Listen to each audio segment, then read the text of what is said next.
And the Commanders now sit at 2-1. I'm Nick Ashooh, and we look back at what happened against the Raiders and maybe just a little bit of the good and some of the bad, of course, that we need to watch heading into week 4 for them, David. I'm David Harrison, and I really like how the Commanders flexed a little bit of their depth in this week 3 win. I'm Anthony Armstrong, and special teams wins ball games. That was one of my keys, and they made that thing happen. Hail to the Commanders. It's the Commanders Squad. Everything Washington Commanders every week. Covering all the big hits and game-changing plays from the heart of the nation's capital. The way only the Locked On Podcast Network can. Rally the burgundy and gold. The Commanders Squad Show starts now. Of course, the big concern heading into week 3 and the Raiders was whether or not Jayden Daniels was going to start. We got that answered, but that's one of the reasons why I wasn't concerned at all. Marcus Mariota looking like a pro, looking like somebody that absolutely belonged out there. You heard Anthony mention the special teams. We're going to look at those. And, of course, the run game by committee. That might actually be what we've got going on for this team the rest of the way. We're also brought to you by Mazda. Like our players, we sweat every detail because when you make every moment count, pulling off the unexpected is only the beginning. Stay tuned later for highlights of this week's Moving the Game Forward. Mazda, move and be moved. David, you were, of course, immersed in all of this, and you're out there throughout the week when we had you on here, and going through the schedule and listening to Dan Quinn talk and what's going to go on with Jayden Daniels, whether he's going to be out there, not going to be out there. We got that answered before the game. It was something that didn't really feel like a big surprise, but the big thing for me was Marcus Mariota, despite still the fumble, looked like a guy that was capable of handling this if Jayden Daniels maybe even misses a couple of weeks for the Commanders. Yeah, I think we basically saw a continuation of what we saw in 2024. He was in for 3 games. Really, 2 of them were significant. Last year against Carolina Panthers and then again against the Dallas Cowboys. And he looked confident. He looked in control of the offense. Certainly looked like a man who knew what he was doing. And all week, whether it was DQ, Cliff Kingsbury, his teammates, everybody voiced confidence in him. But there's always a grain of salt to that, right? Because, Anthony, like, what are y'all going to do? Come out and be like, nah, that quarterback's trash, bro. We don't believe we're going to lose this game. Nobody's going to say that, even if you think it. But I took a little bit of we know how this business is. I took a little bit of a risk all week. I was like, this is not a big deal. This is a nothing burger. It's not that big of a situation. Marcus Mariota is going to be fine. And so, obviously, if he comes out there and lays an egg, I open up myself to a whole lot of criticism for my overconfidence in Marcus. But fortunately, yeah, he made all of us who didn't think that this was going to be a big deal this week look smart. And I think that fumble, look, first start since 2022. Can you really blame him for trying to get a little bit more? You know what I mean? Right. He's feeling good. Excited. They were rolling a little bit. But I think that from there, you kind of saw him get a little bit more judicious. And that's what you needed to see out of him. I loved his performance, and whereas the verbiage was not going to be like, I don't know about Marcus. I guess if you would have heard everybody saying, well, hey, we have to be at our best and we have to do this, that's the way you show that, maybe we're not too certain about dude. But I was watching this tape, man, and he played his tail off. He played his ass off. Let's be real. The throw to Zach Ertz, he was about to get stepped on in the pocket and was not flustered at all. I think what he's done, he's put a lot of really good tape out there for Jayden to watch, to see how the offense can be operated. Hey, see how long you can stay in the pocket before you have to escape. You can make the throw from right there. Those are some things I think Mariota is doing. It's going to help affect this offense and help Jayden Daniels. And it could help you make a decision. Do you need to play him next week or not? Right? You could feel confident enough to roll Marcus Mariota out there against Atlanta. I do. I think that if you play this same game plan, then yeah, you're going to have some success. So Marcus Mariota played a great ball game, confident. He threw the ball to different places where Jayden wasn't throwing the rock to before. And yeah, he got a little excited on that scramble. I was like, why are you jumping over people? You know not to jump. Stay your tail on the ground, man. Make it easy for him, Nick. Let's not have any excitement like that, but keep balling, man. Keep balling. Oh, listen, yeah, we certainly don't want to see anybody getting hurt considering the way the injuries have gone, not just for the Commanders, but, the rest of the NFL, too, has been the case. You also had a different-looking offensive line with Andrew Wiley out there and Chris Paul, so they made some of those changes there at the guard spots, and, that seemed to at least work for the most part in one game. But Dan Quinn even said it afterwards, right? Like, this is fluid. Like, it just feels like right now, and again, I know some of it is obviously when Jayden Daniels is out, you're improvising and you're adapting to the situation that you're given, but when you get somebody like Mariota stepping in there, I like the idea too of like some film and how to run this offense from a veteran for Jayden Daniels to be able to see that. That's a big deal. But, they're figuring out what's going on in the backfield. They're figuring out the rotations in the offensive line. Like, these are the types of things that now kind of feel like what used to be the preseason is now the first 2 to 3 weeks of the NFL's regular season now. But, Mariota completed 71% of his passes, 15 of 21, had 40 rushing yards, the rushing touchdown, the passing touchdown. Luke McCaffrey late with that one that kind of broke the necks of the Raiders and ended that thing. Like, this felt like a game when you look at it. There were moments that certainly didn't go their way, whether it was injuries or it was, a turnover or whatever the case is. It wasn't perfect, but it felt like every time there was even a hint of something not going their way, or my God, Trey Tucker scoring what felt like 150 touchdowns in this game, they always found a way to kind of have that short memory. And we've made jokes before about this, David, right? Like, the Rex Grossman, the short memory, mistake happens, you move on, you go. We all remember those days. Anthony, you're laughing, but you remember that too. Like, but this is a situation here when I look at it, David, I see a team that's just kind of got everything together from a mental standpoint, where they're looking around going, we got each other's backs. We're going to do whatever it takes to win games. And this was a much needed, just kind of confidence booster for them too, against the Raiders team that may just not be very good as the season goes on. No, that's certainly fair. I think that, the two teams that this team has beaten are not very good teams, right? But if you're going to be a contender, you have to beat the teams that you're supposed to beat, and you have to beat them pretty solidly, right? And I think they've done that in both these matchups, because you're right. Even as the Raiders are kind of coming back, like, it's like, yeah, okay, you're putting in a good effort, but nobody's really stressing out about it too much. Everybody kind of knew there was just going to be this moment where it's like, okay, you had your fun, now we're just going to put you back in your place and we're going to just roll through for the rest of this game. And that certainly happened on that 42-yarder, 43-yarder to Luke McCaffrey. I think that something that kind of stands out about this game is, there was a lot of conversation this offseason, right? Like, I'm doing episodes all offseason long. Anthony, you're doing episodes all offseason long. And I don't know about you, but we talked about culture, right? We talked about the culture of this team every once in a while. And there were some people who were like, look, we get it, the culture, the brotherhood. Yeah, like, it's already been, discussed and we don't need to keep discussing it. But this game really kind of shows you why, yes, it still needs to be discussed, because every team uses the word culture, but not every team can go through all the injuries that this team has come into this game with. And even the injuries that they sustained in this game, and come out with the performance they did. To have 41 points, really should have probably had 44, with the missed field goal and all that, and take away the fumble, even you're talking 47, into your 50s, right? That's the culture. That's the brotherhood. Like, that's why all of these, rah-rahs, these cliches, these saying, these mottos, that's why they all matter, because as the week goes, as the season goes, when you lose your starting quarterback, when you lose the starting lineman, a starting running back, everybody knows what page they're on, and everybody can move forward together. And I think that's what you saw, even against less than stellar Raiders team. Look, we saw a Super Bowl contender lose to a less than stellar Cleveland Browns team, so it can get you any week. Really can. I know one thing I loved is that the physicality showed up all over the tape, all over the game. Even Dan Quinn got in on it too. He just had to bloody his nose because it was getting so physical out there. Look, Ben Sinnott is a guy I got to highlight, because he was playing physical and fast. The play that I was talking about with Mariota, Ben Sinnott was out there with an aggressive chip through Max Crosby. That's something that they did all throughout the day. So I love the coaching staff for having a plan for how you're going to handle this pass rush. He would chip through Max Crosby, and then he would go out and run his route. He even got down and made the block for Zach Ertz to help him get another 5 or 10 yards. That's the type of effort that I like to see. Chris Moore getting in the game, catching a pass, covering kicks, getting his helmet knocked off, getting excited about it. That's the type of effort. That's the culture that you're talking about. It's knowing that you can bring other players in and they're going to go and do their job. Everybody's going to be hyped for each other. That is culture, and that's going to help move you through this season, to help you get some wins when maybe you shouldn't get some wins, right? And you're 100% correct. You got to beat the ones that you're supposed to beat. And then now with this tougher schedule, you're going to have to go up toe-to-toe against some of these top teams in the league and show them who you really are. Now you got to do it with your backup players, Nick. You know what I love about the Dan Quinn bloody nose? Well, one, it's going to be a meme all over social media for a very long time. So that's a great start. But, on top of that, it's like the players like Javon Kinlaw after the game, just talking about how they, like, it made them respect Dan Quinn that much more. And it's the little things like that.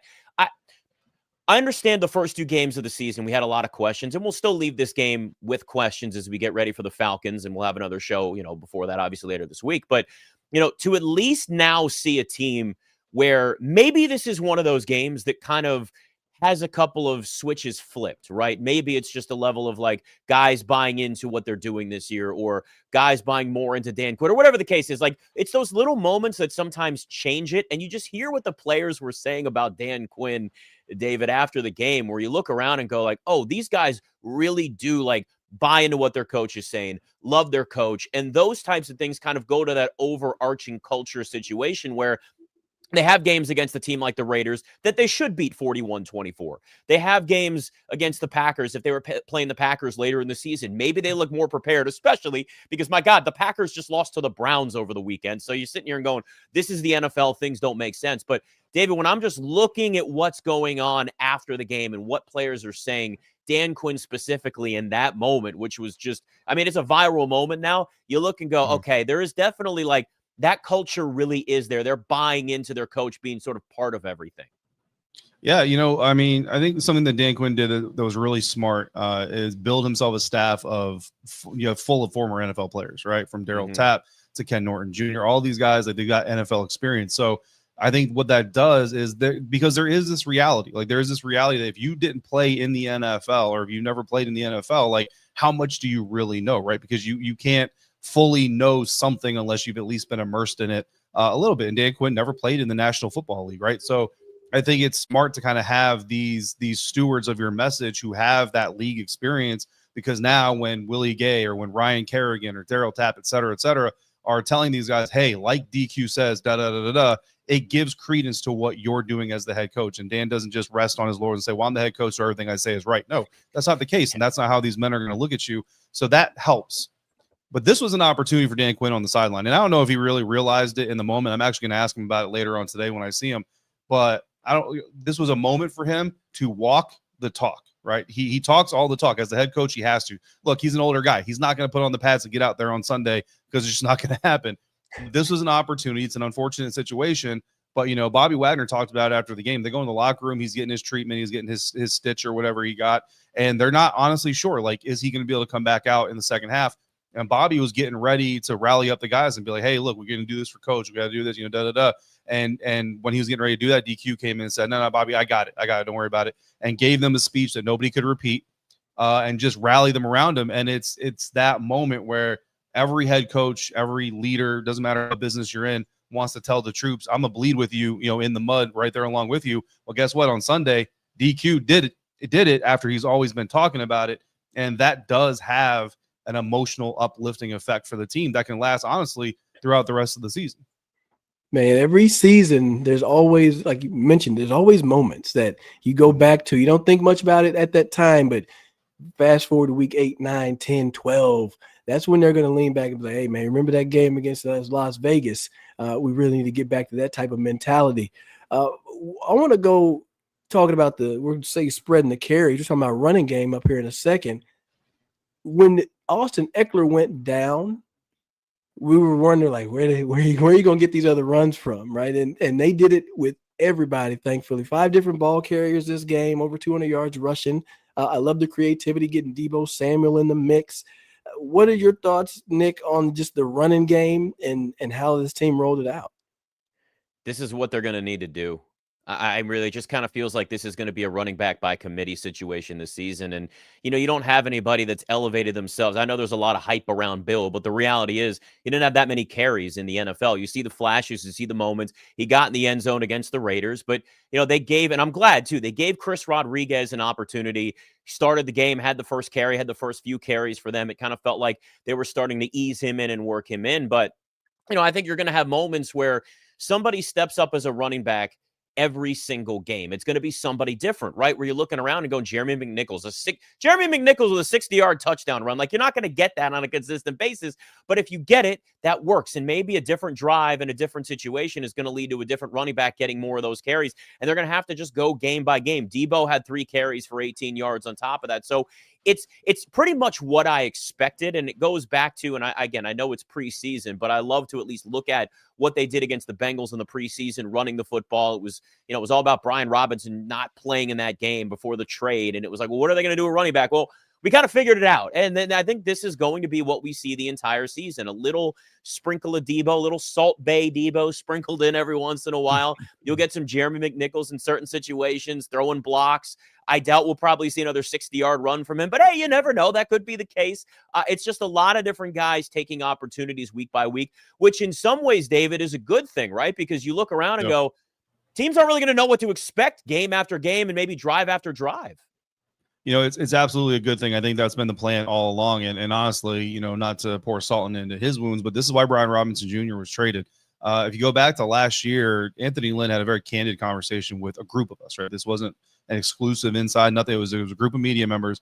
And he said that Brian Robinson Jr. is a running back who needs runway. He needs to get multiple touches to really kind of get going. And he didn't say it in a bad way, but you could kind of tell that's not really the type of offense this team wants. They want to set the tone early. They want to continue the momentum, and then they want to close it out at the end. First time in franchise history that this team has had 4 ball carriers rush for 20 yards or more in a single game. And that's what I think the Washington Commanders' identity was supposed to be, even with Austin Eckler. You know what I mean? You look at Chris Rodriguez. 11 carries, 39 yards, 3.5 yards per carry average is not the sexiest line. But when you look at the fact that he was part of the end of game series, close out the game, 5 carries for 6 yards there at the end of the game, when the Raiders know all you're doing is running the ball, you're trying to bleed that clock. So what's the most important thing you got to do? Ball security. Chris Rodriguez nailed that part of the job. But now you look at the stat line after that. That means you got 6 carries for 33 yards. That's north of a 5-yard per carry average during a portion of the game where you're trying to set the tone. They set the tone with C-Rod, and then once they do that, they bring in fresh legs. Ja'Cory Cross-Merritt comes in. He gets a 26 yards on 8 carries, gets the touchdown. You bring in Jeremy McNichols, fresh legs again. He pulls off a 60-yarder. Then at the end of the game, you bring in Chris, who's now fresh again because he hasn't been out there for very long, and he comes help close out the game. None of these guys need 6-7 carries, coach, to be effective. No, they're all effective in their role. And oh, by the way, you got Marcus Mariota, who still knows how to get north and south, and Deebo, the hidden 5th running back that you can give the ball to, not the freshest of legs by the time you get to the end of the game, right? But you have all these mixtures, and it just gives Cliff Kingsbury this opportunity to be incredibly creative in an area of the game that doesn't get any credit for being a creative part of the game. 200-plus rushing yards 2 out of the 3 weeks this season from an air raid coach. Nobody sees that coming, and nobody really talks about that part of Cliff's game and scheme. But that is a major part of what he wants to do, and I think it's going to be a major part of what they do moving forward, even when Jayden gets back. Historically, he hadn't done that. I mean, you look at the tape back in Arizona, he's never had this type of a running attack. So this is a change. And I'm going to go back and commend DQ about the staff that he's built, right? You have to trust in hearing Anthony Lynn and his input, right? And like, hey, man, let's run the rock. Bobby Johnson coming from the Giants, his input and way they're working things. I even love the fact that they had Trent Scott as an eligible tight end on the play that Deebo dropped the pass, but they brought in some extra protection, right? They're saying, hey, we're going to shore this thing up so we can throw the ball downfield and use some play action into this to help, bolster this offense. So they did a lot of good things. I love seeing the swing screens with Deebo. They can clean up some of the blocks outside, but those are plays where you got 3 guys in front of you and a bowling ball with the ball in his hands. He's going to get some yards, and it's going to help, flex things out for this offense, give them many more ways to attack, and just be much more aggressive throughout the rest of this season. So I'm excited for it, Nick. I'm excited. Yeah, I think this is what we should definitely expect from the run game. And when Jayden Daniels comes back, you obviously even have that weapon. So it's not like you lose anything with Mariota not starting. And Jayden Daniels, you're even more effective when it comes to what you can do on the ground. I don't know if they're going to run for 200 yards every single week, but they were able to take advantage of that against the Raiders. And in the end, that's the type of stuff that actually matters. It wasn't just the run game, though.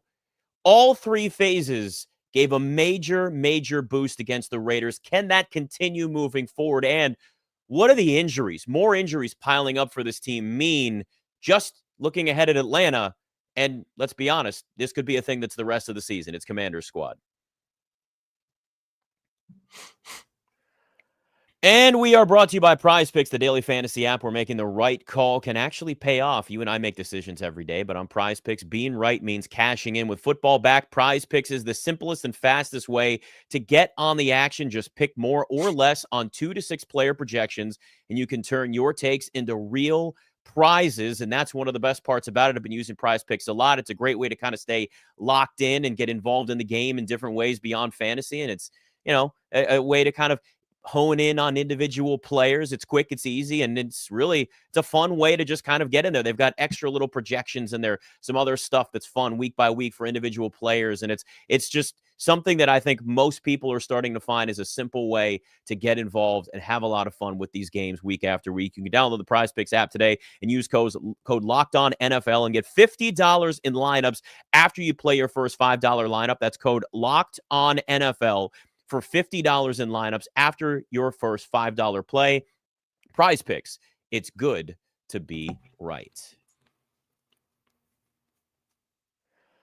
All right, so we haven't gotten a chance to get to my guy, Jayden Lane. I am so excited that we saw a big moment from Jayden Lane because we know the type of weapon that he could be. We saw what he was, at Virginia Tech. Deebo Samuel starts things off with a 69-yard return on the opening kickoff. Short field, great opportunity for the offense to get in a rhythm, quickly move downfield and not deal with a really long field. You get Jayden Lane later on with a big return, a 90-yard punt return for this team. So one of the things, Anthony, and I'm gonna just yield this to you here because you said it, right? Big day from special teams. That's what you wanted. That's what you predicted. And that is absolutely what we got from the Commanders. Special teams wins games, baby. I know that Larry Izzo, Danny Smith, Dave Taub, Darren Rizzi, every special teams coach around the NFL is probably starting out with a good 15-minute session in front of everybody about the importance of this phase of the game. And I was looking at the tape and I saw, hey, there's opportunities out there for you. And just before the punt return, before the one he took to the house, I had tweeted out, say, take it to the fast lane, kid, because he had enough space. Or here we're booming those kicks. And when there's a lot of room between the coverage and the returner, that's when good things happen. And he gets north and south. He knows what he wants to do with the ball, trusts his blockers, and then it's hard. It's hard for those defenders to turn and pivot and try to catch this guy at 4.3 speed. Took it to the house, man. I wanted to text Brandon Banks. I was like, Speedy B, it looks like you out there, man. It looks like you. And the best part, because when Banks was taking those punts to the house, Dave, there was always a flag on the ground. So I was nervous. I was like, no flag, no flag, no flag. Touchdown. I love it. Big day for special teams. I'm hyped for Jayden Lane. Him making an impact there. He'll start to get some more opportunities on offense now, too. Watch him get a little bit of those quick screens and maybe a reverse or a jet sweep. When you start making plays on special teams, coaches say, we got to find a way to get the ball in your hands. David, ask them how they're going to get him involved this week. There's a question for you. Yeah, man. I mean, that electric open field ability. I mean, like you said, like Cliff Kingsbury sees him doing that on special teams. He's like, oh, I need to get this guy in the open field for me as well over here and get some of that love for myself. And super proud for Jaylen. He's a guy that, coming into it, he's kind of one of those classic mid-round picks where you're like, yeah, okay, special teams contributions, and then we'll see where you go from there. But for him, there was a little bit more expectation. I think a lot of people had a lot of excitement for what he might do as a punt returner. He's only, confirmed all of that. Even with the other returns that he's had the opportunity to have in these other games where they didn't go for scores, you can see that potential. And Anthony, same thing, man. We're sitting there in the press box. I'm like, man, these Raiders are giving him opportunities to get some returns in. And you would think that after that Deebo opening kickoff return that maybe they tighten it up a little bit and say, no, we're not going to play with fire, but they kept playing with it. They even gave him another opportunity after the return for a touchdown. And I'm just like, all right, y'all just really don't care. It's going to be interesting to see. He's a guy, he's a Vodtech guy. So, if you know Vodtech, Metallica, Enter Sandman is part of their ritual and all that stuff. I've been talking to Jaylen a lot this early this season about, hey, bro, like get a couple of TD returns and I'm going to talk to somebody in the stadium. I'm going to find the guy to talk to. And whenever you go back there, it's going to be like Mariota Rivera entrance music. You just hit those guitar riffs from Metallica as Jaylen is standing back there and just strike fear into the heart of every punter that comes out there and face. He's got one. And the good news is Northwest is already playing Metallica Enter Sandman when they get to the fourth quarter, which I think is really fun and exciting to see the crowd kind of get into that. But I mean, it just shows you that if you get the right people in the right places, they can make big plays, and super happy for Jaylen. And then how about Jaylen after the game also just giving all the credit to his teammates, taking none of the credit, giving first credit to God and then all the other credit to his blockers and everything else. And he's only running fast. He just runs where they let him run. That, again, it just speaks back to what the team is building. That one is a testament to the culture, right? Guys know, hey, let's credit everybody. Let's make it about everybody. You don't always see that. And that's what teams want to build. I'm going to say this, though. Your idea with the Enter Sandman when he's lining up back there to take a punt return, that's badass. Like, that needs to happen. We need to make that happen. That would be such a great little tradition for this team where you look around and go, oh, my God. Like, I would love to see that. I'll say this, too, though. Jalen Lane, I think we all hope he's going to get more and more involved. It's going to become one of those things where, he's somebody that can get involved as a receiver, or maybe some trick plays and not just as a returner. But it's also the value of Deebo Samuel to this. I mean, we're talking about him earlier, getting those 3 carries, using him in the backfield as a running back occasionally. But there's also then him as a kick returner, the 69-yard return to bring the thing started off right off the bat. And you're just going, oh, like, we got this guy for a 5th-round pick. If I'm the front office, that's what I'm looking at going, we got him for a 5th-round pick. That's all that it took. So, David, when I look at Deebo Samuel, I see somebody that can just do so much for them and change the trajectory of a game, whether it's returning a kick, whether it's out there as a wide receiver, trick plays, running back. Like, there's so much versatility there. And I know that's what Cliff Kingsbury wants, and that's absolutely the right way to approach it, especially in today's NFL. But we are seeing that right off the bat. Deebo Samuel getting involved in absolutely everything. And look, dude's got a chip on his shoulder because you get traded, you leave San Francisco. It was an injury-plagued season for the entire team last year. This feels like a Deebo Samuel redemption tour, which was one of the biggest things I was looking forward to this season, was seeing how he would respond getting traded, and now it just feels like it's a fresh start for him. Yeah, I mean, when you talk about the field position game, he gave the Washington Commanders over 120 yards of field position between those returns, between the few receptions, or the few receptions that he got, and the carries, right? And I know that the stat box for your fantasy team and all that stuff is not going to be the greatest, but Dan Quinn is not worried about your fantasy team. He's worried about the real life implications, and Deebo is delivering. It's the first game he hasn't had a touchdown in as a Washington Commander. And there was another media member who had Deebo in his fantasy lineup. And he's like, do you think he can make it 3 in a row? I was like, look, Deebo's not going to score every game. You know what I mean? But maybe he can give you some yards at least. My line on Deebo before the season began was 1,200 total yards of offense, not all purpose, which all purpose, that might be way too low. But 1,200 total yards of offense and 6 touchdowns. And I think that he's well on his way to hitting those marks. And yeah, I mean, look, when the trade happened, you know how this works, guys. There's one side of the aisle that says you overpaid. There's one side of the aisle that says it was a bargain. And there's the middle ground that says, let's wait and see. I was screaming from the rooftop, this is a bargain. 5th-round pick for Deebo Samuel. I don't care. I tried to use every comparison I could. I went back to when Deebo actually had a number 1 receiver like he has in Terry McLaurin, when he had an established quarterback like he has with Jayden Daniels, and what he was able to do with that 49ers offense. That is what you're seeing in this version of Deebo Samuel. Oh, by the way, also not fighting pneumonia, which is a major, major step in the right direction as well. Yeah, you want to be healthy. You want to be healthy. That's good. I love the fact that you're getting to use him in a multitude of ways like you would expect. But like off the bat, like you said, the creativity that he brings to the offense is going to he's one of those guys that you have to pay attention to on defense. Like Deebo Samuel is a guy that wears the penny. You're going to give somebody a jersey that's number 1, and you change your defense based on where he's aligned. Right. So now Atlanta and every other team has to say, okay, Deebo's in the backfield. Deebo is running motion orbiting. He's now kick returning. He's running routes as well. So where is Deebo going to line up? And that's going to eventually affect what you do with Terry McLaurin.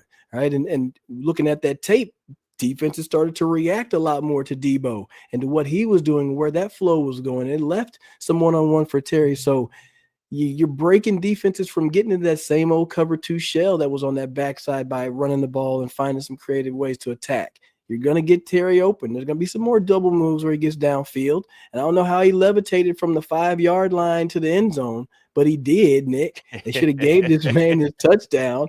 But yeah, I'm looking for Terry to get warmed up more because of Deebo being here and his contribution to the offense. Yeah, that's the one big thing I was thinking too, was like just to get that touchdown, to get in there, it felt like it broke things wide open for him. Look, still a 56-yard gain, but to just come up that short was just like we needed. You want to see Terry get in the end zone and kind of break through. Look, he finished with 3 for 74. What we thought was a touchdown wasn't a touchdown, but this is an offense the first couple of weeks. We all had these discussions, right? It's like, okay, who's going to get involved? When is Terry McLaurin going to be a bigger part of this offense? We know what Deebo is going to bring to the table. And realistically, when this thing's all put together, you expect a lot of Deebo and all the versatile ways that we've seen him. We expect Terry McLaurin to get back to what he was last year with Jayden Daniels in that offense. And then it just kind of becomes, okay, like who else? Zach Ertz is the safety net. Austin Eckler's out. Do we get a little more from Luke McCaffrey? Had the 43-yard touchdown, gets involved with 3 catches on 3 targets. And, is it maybe a little bit more of Chris Moore? Like, I think that's the exciting thing about this offense, is that the ceiling can be much higher than where it is right now. It's just a matter of, David, whether or not you see the consistencies of guys that you need to get involved in certain areas getting involved every single week. I think we saw some flashes of it against the Raiders. The question now is just going to keep going moving forward. And you also got to deal with the quad injury and that whole situation with Terry too.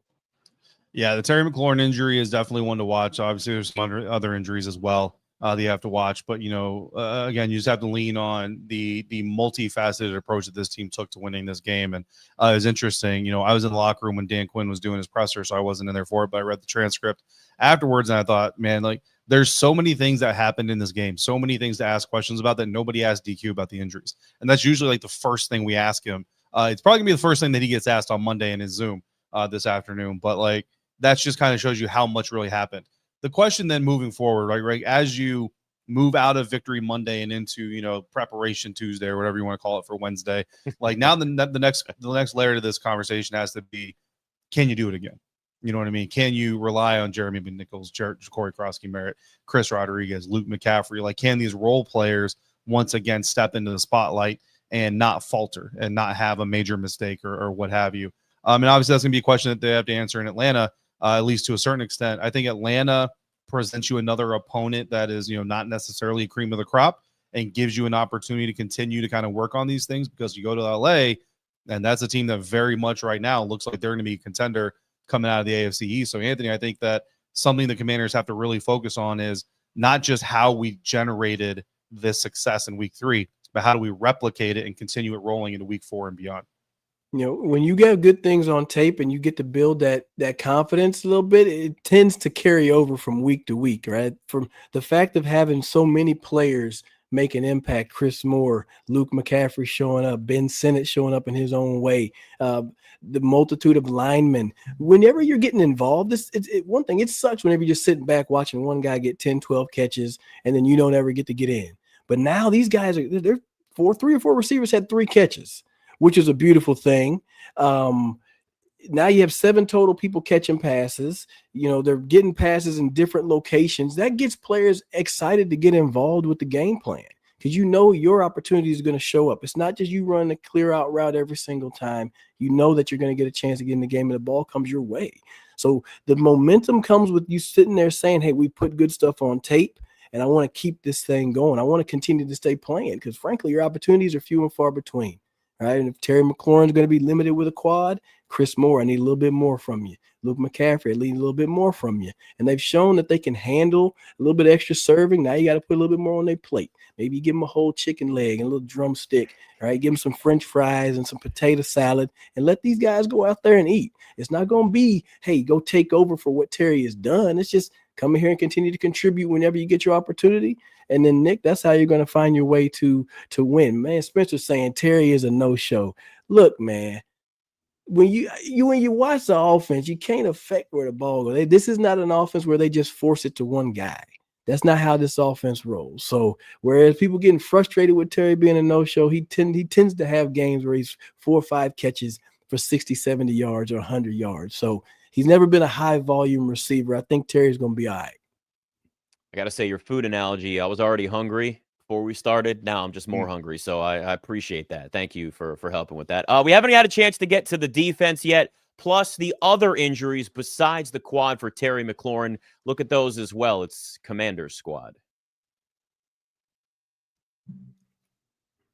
And we're brought to you by Mazda's moving the game forward, for those who believe it's not just about playing the game. It's about redefining it. There are moments that do more than put points on the board. They move crowds, they move culture, and keep the game moving forward. Thank God for the Commanders moving the game forward the way that they did against the Raiders. Every time it felt like they were trying to bring this thing back, 3 touchdowns for Trey Tucker. Didn't matter because the game was within 10.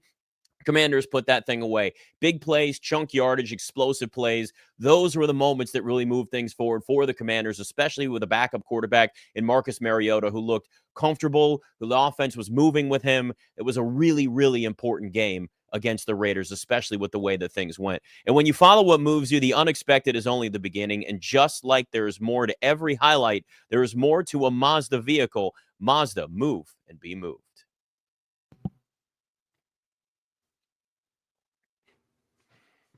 All right, so we haven't had a chance to talk about this defense yet, guys. And I know you were looking at some film, Anthony, so I want to defer to you on what you saw. You sent some clips to us and some things that pointed out to you this morning. We did not see 3 interceptions from Geno Smith. We saw 3 touchdowns, but we also saw a ton of pressure, including in that third quarter. Overall, 5 sacks, 8 quarterback hits for the Commanders' defense. Bobby Wagner had 2 sacks on his own. I mean, really, it was 93 rushing yards total, if you want to look at from the running side of things as well. The Trey Tucker 3 touchdowns that I mentioned, that was a big deal, clearly. But this is still a defense that looked like they were putting the pressure on Geno Smith, making him look uncomfortable at times, Anthony. And those are the types of things, along with stopping running backs like Ashton Genty, who we haven't actually seen produce big-time numbers yet at the NFL level. But we're seeing a trend with this defense that does look like it's much stronger than where it was last year. They've improved somewhat, and I know the big thing coming into this week was the communication.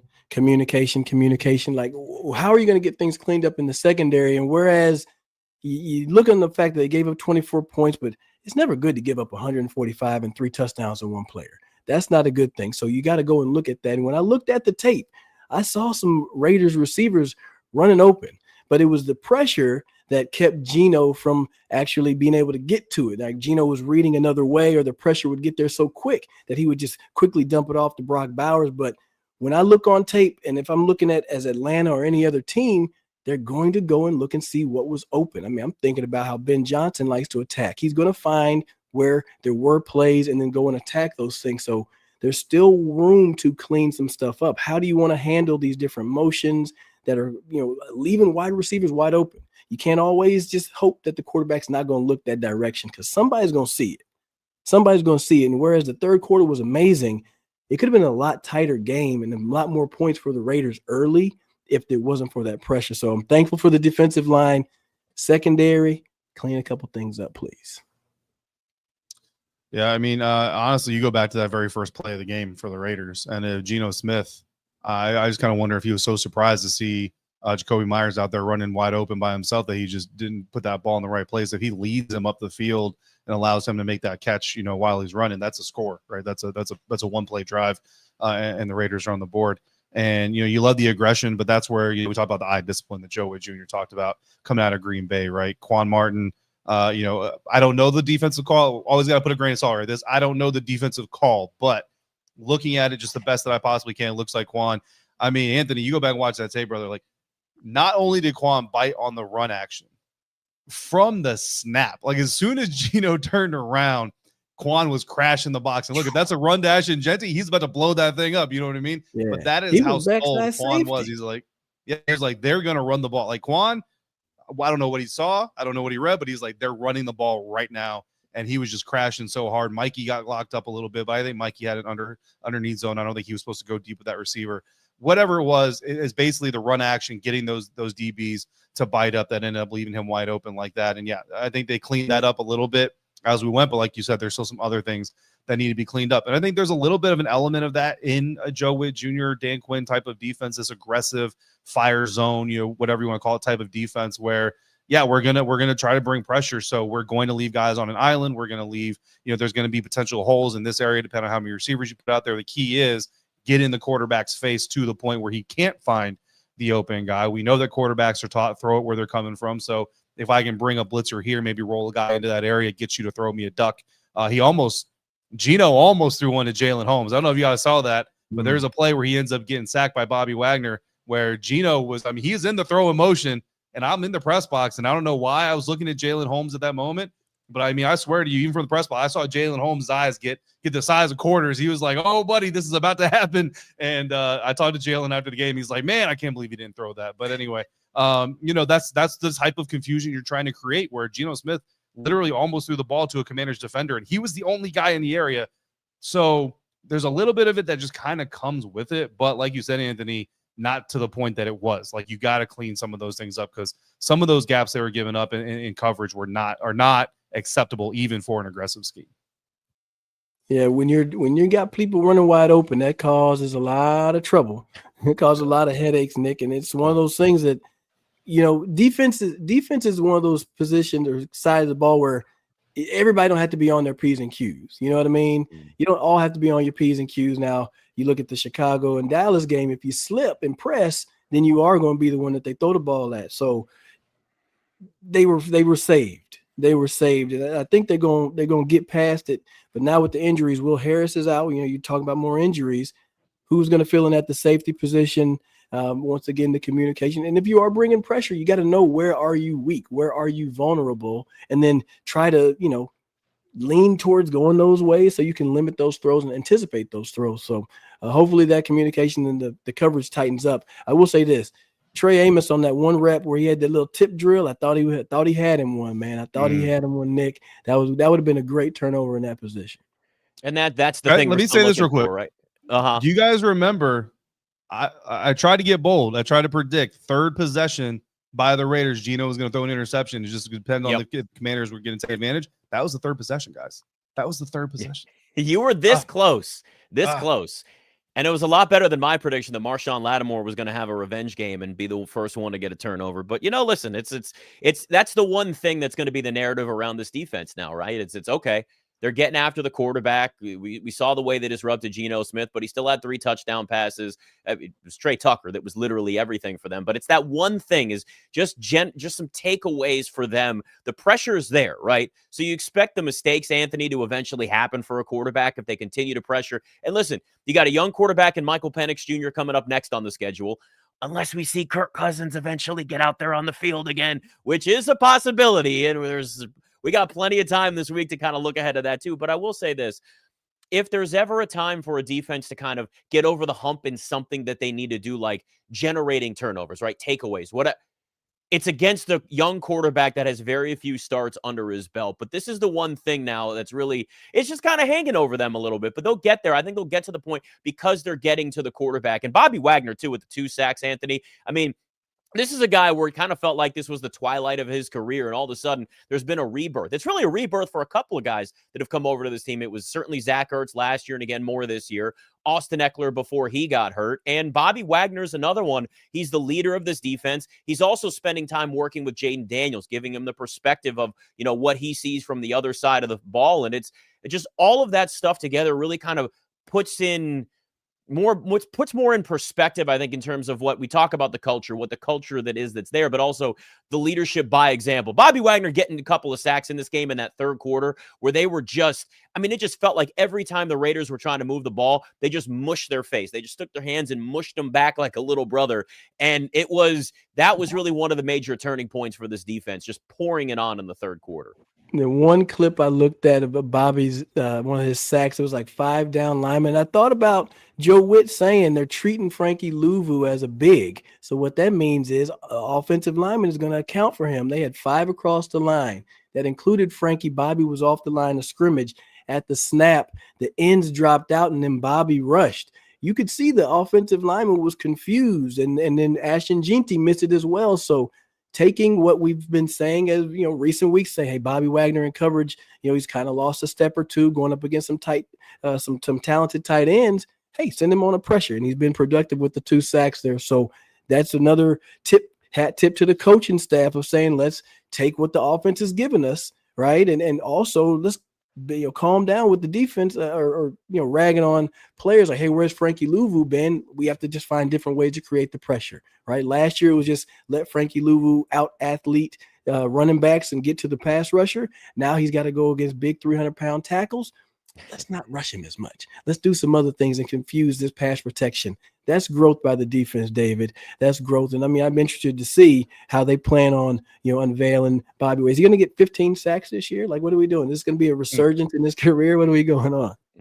Let's make it happen. Look, I told Bobby after the game, I was like, brother, I don't think I've ever seen an offensive line just leave a Hall of Fame linebacker in the A gap unblocked. But hey, man, like free chicken is still chicken. Go get it. You know what I mean? And he kind of said some things that I'll keep between us. But like, It's an amazing thing to see happen. You love Bobby Wagner and the effort that he puts into the game. So seeing that kind of production from him, setting records and doing all these things, 3 straight games with double-digit tackles and all that stuff. Frankie Louvu is going to get it figured out. Like you said, the scheme is going to figure out how to get him open. Joe Witt Jr. took responsibility for that. He's got to find a way to counter what teams are doing to him. But that's the price of being good. You know what I mean? You become an All-Pro, even a second-team All-Pro. Like everybody's going to see you coming. We talked about the Commanders. Everybody's seeing the Commanders coming. Everybody's seeing Frankie Louvu coming. But the good news is Frankie is doing his best to affect, if blockers are coming after him, he's doing his best to affect that. He's doing his best to chip in where he can, which I'm really glad, Anthony, that you brought up Ben Sinnott, because I'm already getting messages. I'm already getting questions from people asking about why Ben Sinnott was a non-factor in the game. And I'm glad that you brought up that he wasn't a non-factor. Didn't get any targets, didn't get any receptions, played more reps than any tight end on the roster did yesterday. But he definitely had moments. And I tweeted out one moment where I saw him put a nice chip. I don't think it was the same play, so multiple plays at least, where he put a nice chip block on Max Crosby, and that's obviously incredibly valuable. So, and the thing that I come away with, encouraged about Ben specifically, is that's the area of the game that we're really concerned about with him. Like, they know that he can be a receiver. They know that he can be a weapon as far as, ball carrier, things like that. Where they didn't know or haven't seen is, can he be a contributor as a blocker as well, so that defenses don't just know that when you're on the field, we're going one-dimensional. And I think that he showed a little bit of that in a short sample size on Sunday. Yeah, you'd love to see the receptions. You'd love to see all that. But we talked about that too, guys. When you're chip blocking, like, even if you're running a short route, that makes that short route take more time to develop, and maybe your quarterback isn't going to have as much time to find you as well. So there's a give and take here, I think, for all of this, which is why I'm glad that we have this kind of open conversation where hopefully we can shed a little bit of light, Anthony, specifically you, from a player perspective, on, like, it may not have hit the stat box, it may not hit Good Morning NFL, but it's or Good Morning Football, but it's definitely a valuable part of what the Commanders are doing. This is one of those performances that inside that locker room, they're going to pat the man on the back. They're going to give the man a helmet sticker. They're going to give him a couple of pluses for slowing Max Crosby had 1 sack. All right, let's just go overall and say that. It was 1 sack, okay, from that defense. He's an all-pro, defensive end, and they had a plan. They helped the young rookie out. Like, if they would have let Josh Connolly go out there and just say, hey, figure it out, that's bad ball. That is bad coaching. And they did not allow that to happen, especially, when you got your backup QB in there. And then I love Ben. I love Ben showing up, just finding a way to contribute, right? Find a way to contribute. Sometimes the ball ain't going to go your way, right? That's just not how the league goes. That's what makes the NFL so special, is that you're not always going to have the best 53. You're going to have the right 53, right? You have to have a certain change in your mentality to say, fine, I'll go in here and block every single time. If that's what I got to do to get out here and help this team win, then so be it. The ball will come his way eventually. He'll get himself a little play action down by the goal line, and everybody's going to be super hyped for him, all right? He'll catch him a little 3-yard touchdown this upcoming week against the Falcons, and we'll be excited for him. But when you first want to earn your keep in the league, I had to do it. Any undrafted, any low person, especially when they question your physicality, you have to show up and check that box. Now, instead of them checking it in pencil, they can check it in Sharpie. Now he has to do it again and again and again. It's going to open up the offense for him. I'm telling you, Nick, it really is. Listen, we saw a lot of positive trends in this game, and I think that's what matters the most, right? We wanted to see the arrow pointing up, and to do this without Jayden Daniels out there, it brings a little bit more of a level of confidence there. I'm looking a lot in the chat, and there's more and more people that are starting to just really have a comfort level with this defense. But I think we found the combination too when it comes to the offensive line. David, you're out there, you're talking to players, you're talking to coaches. I mean, I know a lot of this right now is speculation, but when I see, we've been talking for weeks now, and everybody's been calling for Andrew Wiley to get out there more and get more opportunities. Does this kind of feel like the combination of offensive line that's going to stick for this team? I know Dan Quinn said after the game that, it's going to be fluid and they can make some changes again, and we'll find out more throughout the week. But given what you saw now, I look at this and say, this is probably a much better combination. This makes sense for them at this point. Do you see the same thing? Andrew Wiley moving inside a guard is something that, I talked to him about last year, and he was the solidified starting right tackle at that time, but just kind of looking ahead to it and looking forward, just talking to him about the possibility of it happening, even during the last season. And I know that was something that he said, look, whatever this team needs me to do, right? And again, we talk about the mentality of the organization, whatever they need me to do, I'm going to do. And the thing I like about Andrew is when he's a backup, when he's not starting, he's the same dude. And walking off the field yesterday, starting at right guard, he's the same dude. And he's never going to change kind of the temperament that he brings. And I think that's incredibly valuable when you're playing next to a rookie like Josh Connolly Jr. You know what I mean? You need a guy who's kind of stable, kind of steady. And I think that's what he kind of brought to that side of the offensive line. On the left side, I'll be honest with you, I don't know that I buy Dan Quinn's story of it was just competition and Chris Paul won that competition for left guard. I think there's a little bit more to the story there. I think Dan Quinn using a little bit of coach speak, which again is one of the reasons the players love him. And I don't hate him for it whatsoever. Like, you got to protect your players first and foremost. I'll be okay. I'll write stories on something else, but let's see what happens. Let's see what happens with Brandon Coleman moving forward, because I think there's a little bit more to this story than that. And, hopefully for Brandon, they can get it figured out. If not, hey, Chris Paul, I mean, I haven't gotten too deep into the stats and all that stuff, but from my understanding, no pressures allowed. Certainly didn't look like a guy who was getting his first start in forever. And I think something about Chris, my entire time covering him since he entered the NFL, he's always had the size. He's always had, I think, the raw tools. What he's always kind of lacked is that a little bit of aggression. He hasn't had a whole lot of bite to his game, Anthony. And I think this season, that's where we're starting to see him grow the most, is not just having the ability, but having the attitude to go out there and put that ability on an opponent. When the coaches see you do that and you finally start to put it together, that's when they're like, all right, cool, we got something. And frankly, it may take him being a couple weeks behind somebody else and not complaining about it. You just stay back, you accept your role, and then you just let the way the chips are going to fall. I don't know what's going on with Coleman. If it was a performance thing, hey, now this is a shot to his ass to say, hey, you got to get it cleaned up, because now Scott doesn't want to relinquish that spot. Or I'm sorry, Paul. Chris Paul's not going to want to relinquish that spot. And I feel him. I wouldn't want to relinquish it either. He would want to grade out highly every single week. But now this is how you make your team get better, right? Now the depth players are kind of jockeying and pushing each other for that position. It doesn't make a lot of sense to go back and forth. Once you find some continuity, I say you roll with it. One sack is a good thing in my eyes. Stay behind that. Keep using Chris Paul. I love that, like I mentioned earlier, using Trent Scott in that way. I think that's helpful as well. Just saying, hey, we're going to find ways to shore up this pass protection. But yeah, competition is always good. Competition is always good. And they know what it means inside the building. And if you don't know what the issue is, then that's also probably the reason why you're not playing at the moment.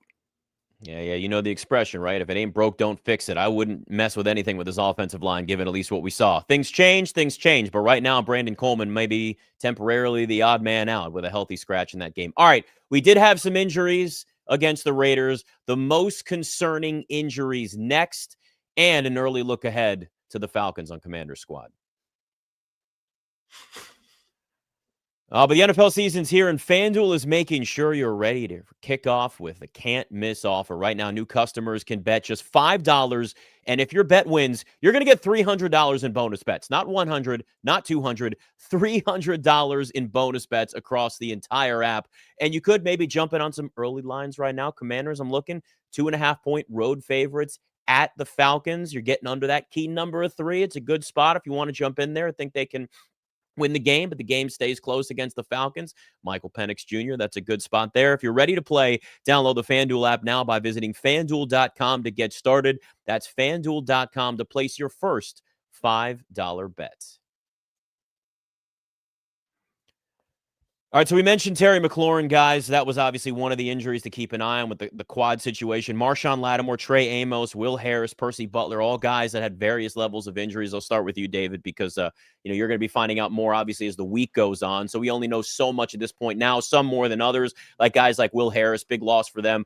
The injury that concerns you the most, David, is what? I mean, I think it has to be Terry, right? I mean, my heart breaks for Will Harris. I mean, for those who don't know his history, was with the Saints last year, suffered an injury in that season that cost him the rest of that season. And just, you hate seeing a guy put in all the work that they put in to lose time. And, I don't know what Will Harris's, full, window is going to look like, but I think it's going to be pretty significant. So you hate to see that. With Terry, I mean, look, we love Deebo and we love, the guys being able to step up, but do you really want to go into a matchup with the Falcons or anybody else with, Chris Moore, Deebo Samuel, Luke McCaffrey, Jalen Lane? I love all these guys, but like that's not the weaponry that you want to roll into any NFL game with, just from a proven standpoint. Now, kind of what we've been talking about. Like, look, Chris Moore, I mean, he filled that Terry McLaurin role a lot in training camp. He's had some really good plays in the regular season. So is this the like Anthony, you've talked about, this is the opportunity for a guy like Chris Moore, if it happens, to say, let me go out here and show why I'm a veteran, why I've been in the league as long as I have. Luke McCaffrey, build on that. Jaylen Lane, get involved. Deebo, go out there and beat Deebo. Hey, take that chain, man. Take that bike. We'll see. I will say this. It's funny, but for reasons I can't confirm and really are very much non-scientific, I think Terry's going to be okay. Just seeing him after the game yesterday, I'm reading into some things, which is always dangerous, but I'm reading into some things that I think Terry's going to be okay. But if he's not, look, we're all going to be concerned, but we also all have to remember this is an opportunity for other guys to step up if he can't play. Look, Terry's a great guess. I say guess. I say you're wrong. Obviously, no. Soft tissue injuries are annoying, right? I pulled my quad 2.5, 3 weeks ago, and it's still kind of lingering. So, Terry's an elite athlete. I am a retired elite athlete. So it's a difference in body types, and I'm 42 and he's 30. So don't give me the $32 million. He earned it. I have not. But I think I'm okay with Terry if he's not playing in this upcoming game, just because of the way they've spread the ball around, right? This isn't an offense where they have to go through one person. Yes, Terry does affect how defenses show up, but I think now they have a lot of other things to worry about. I don't think they can roll it all out and say, we're going to just shut you all down. I don't think the Falcons have been that type of defense for the past couple of years.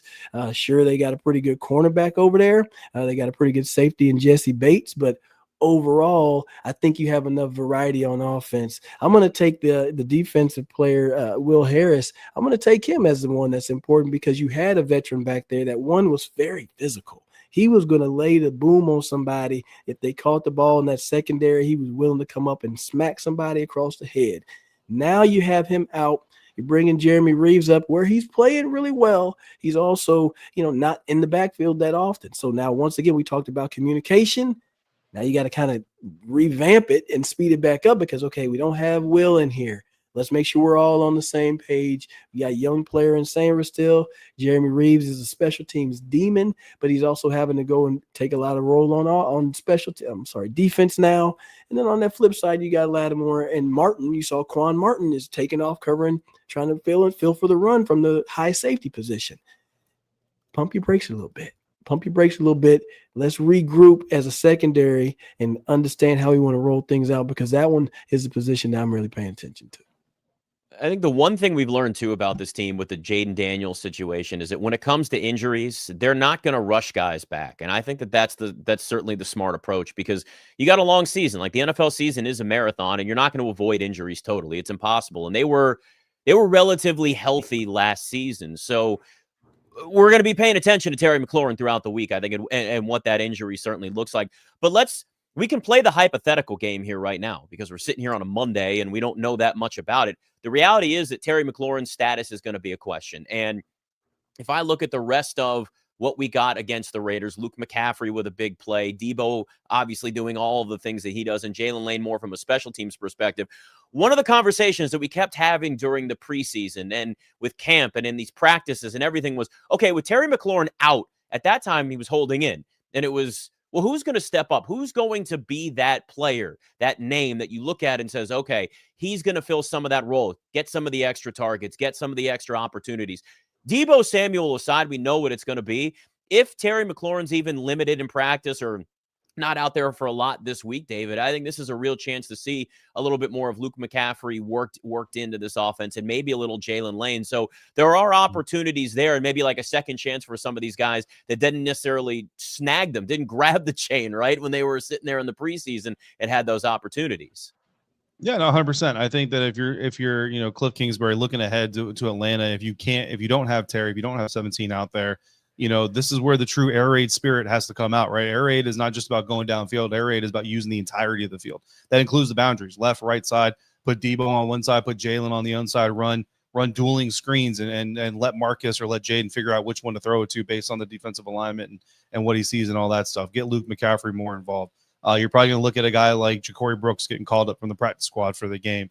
Let's see if he can go out there. He made some electric plays in the preseason and in training camp, and maybe he can be a surprise player for a catch or two. And then again, Chris Moore, I think that's just lean on your running game the way that they did. I mean, what do we have here? We have a good combined, 22, 23 carries, designed runs to the running backs. Maybe that number hits 26. Maybe that number hits 27.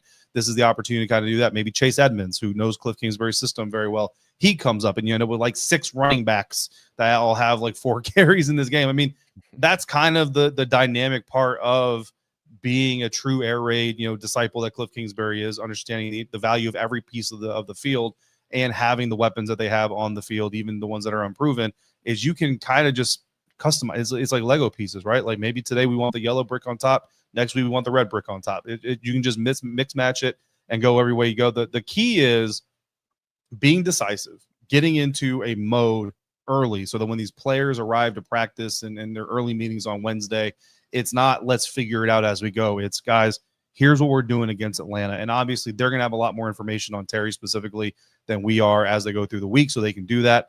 But be creative.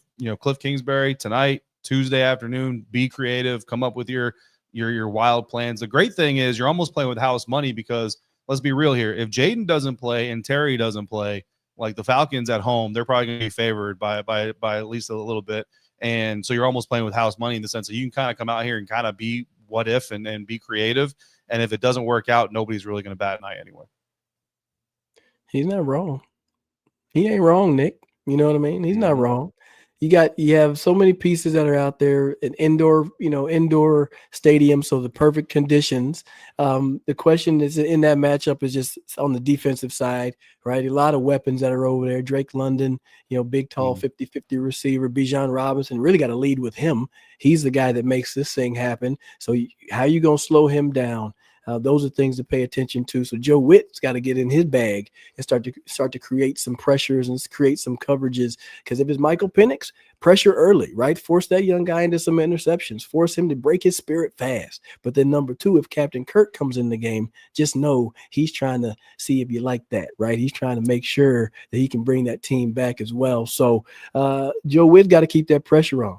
And please, I don't need Dan Quinn to get bloodied up this matchup, but I would think it would be funny if everybody came through with a little nose Band-Aid for the Zoom or something today, just to pay a little homage to Coach. I should have put one on before this show.